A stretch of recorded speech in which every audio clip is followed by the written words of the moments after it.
Okay, hi guys, this is Darshan Khare from Pune with the cameraman Darshan Khare. First and foremost thing, ये video मैं record कर रहा हूँ for the purpose of module updation of group one as well as 6D economic law. और situation कुछ ऐसा है कि ये मॉड्यूल अपडेशन क्या है पहले तो ये मैं बता दूँ। आई गेस पूरे इंडिया में मैं इकलौता पागल इंसान हूँगा जो इसको कर रहा है, क्योंकि इसके अंदर इसलिए क्योंकि इंस्टीट्यूट ने मॉड्यूल रिलीज़ किया था 2017 में। फिर उसके बाद में उन्होंने मॉड्यूल अमेंड किया और रिलीज़ किया 2019 के एंड में, जब तक कि हमारा पेडी वगैरह लॉन्च हो गया था।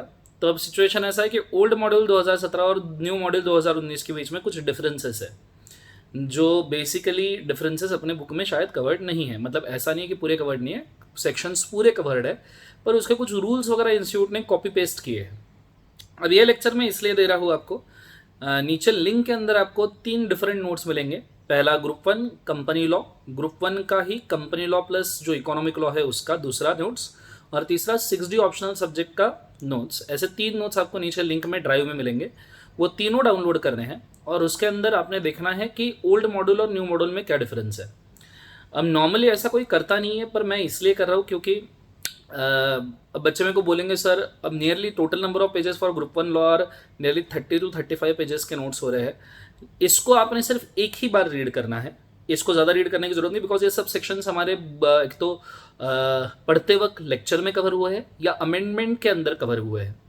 और ये सब पढ़ के आपने नीचे इस वीडियो के नीचे कमेंट करना है। मतलब 30-35 ना ही पेजेस होंगे। धड़ाधड़ अगर सीरियसली बैठ जाओ तो 5 मिनट पर पेज के हिसाब से आप नियरली 150 से 200 मिनट्स के अंदर आपके सब पेजेस हो जाने चाहिए। तो 150-200 मिनट मतलब नियरली 4 या 5 घंटे अगर आप बैठ जाओ तो आपका नियरली आधे दिन के अंदर ये सब पेजेस पढ़ के होने चाहिए।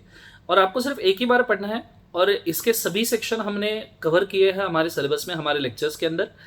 पर इंस्टीट्यूट ने इसके ऊपर कुछ रूल्स के टॉपअप किए हैं, कुछ चीज़ें कॉपी पेस्ट किए हैं जो उनको लगता है, जो हालांकि हमारे कहीं ना कहीं लेक्चर्स में डिस्कशन में कवर हुए हैं, पर उसका राइटिंग में इंस्टीट्यूट के मॉड्यूल में पहले कंटेंट नहीं था, इसलिए हमारे मॉड्यूल में भी कंटेंट नहीं था।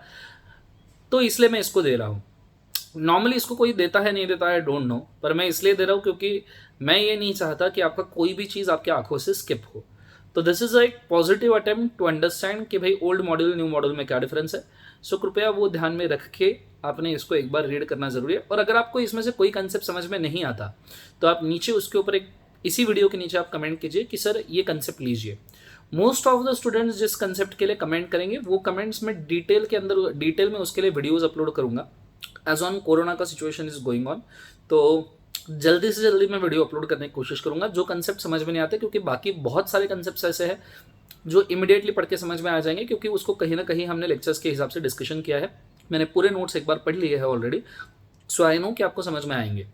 हाँ, जो लोग मुझसे क्लास नहीं किए हैं मैं उनको स्ट्रिक्टली बोलूँ कि वो कंसेप्ट्स आप कमेंट मत करना यहाँ पे, जो आपको लगता है आपको नहीं आते, क्योंकि हो सकता है मैंने मेरे ओरिजिनल बैचेस के अंदर इसको बहुत अच्छे से कवर किया है।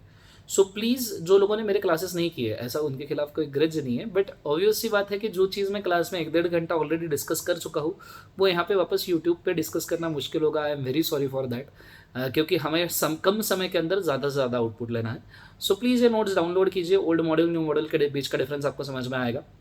और ये मैं ट्राई करूँगा कि आई गेस कुछ इनिशिएटिव में फर्स्ट टाइम यहाँ पे लूँ कि मॉड्यूल अपडेशंस भी देने चाहिए और बच्चों का नियरली वो हक है। सो प्लीज़ इस चीज़ को याद रखना और नीचे कमेंट करो पढ़ के एक बार कि आपको कौन से कंसेप्ट समझ में नहीं आ रहे। मोस्ट ऑफ द स्टूडेंट्स जो कंसेप्ट को कमेंट करेंगे will try to discuss that, और मैं उसके पूरे concept in detail procedure solve कर दूंगा। सो ये चीज़ को बहुत अच्छे तरीके से ध्यान रखना। बाकी तो अगर बढ़िया कोरोना का सिचुएशन है, सो एक लास्ट टिप मैं देना चाहूँगा, घर वालों से झगड़ लो, हो सके तो उनसे बात मत करना ज़िंदगी भर, पर घर में से किसी को भी घर के बाहर निकलने मत देना। मैं मेरे मॉम डैड को झगड़ झगड़ के घर के अंदर बिठा रहा हूँ, सोसाइटी गेट के बाहर नहीं जाने दे रहा हूँ।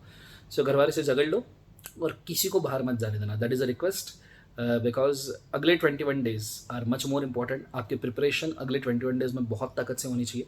रही बात एग्ज़ाम पोस्टपोन की, तो एग्ज़ाम पोस्टपोन को प्लीज़ आप एक्सपेक्ट ना कीजिए। आपकी जो प्रिपरेशन प्लान है उसके हिसाब से आप चलते रहिए। अगर एग्ज़ाम पोस्टपोन होता है तो उसको बोनस मानिए और उसके अंदर और तगड़ा प्रिपेयर कीजिए। जो बच्चा एग्ज़ाम पोस्टपोनमेंट के हिसाब से प्रिपेयर कर रहा है, please don't do this, this is very risky. That is my tip. Please go with the same, this Darshan Khare.